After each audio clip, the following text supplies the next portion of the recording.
I hit this issue today, and here is the quick fix that's solved. If you've forgotten your LinkedIn password, don't worry, recovering it is straightforward. Here is how to get back into your account.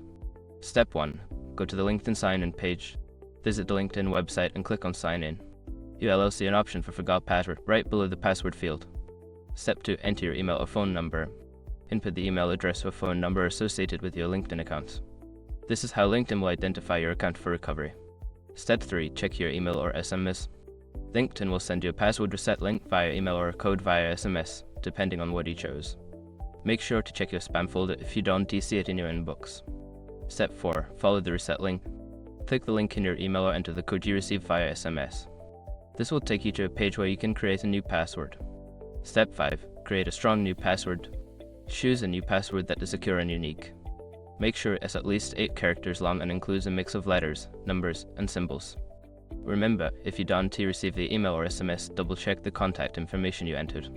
It is easy to mistype a letter or number. Good luck getting back into your LinkedIn account.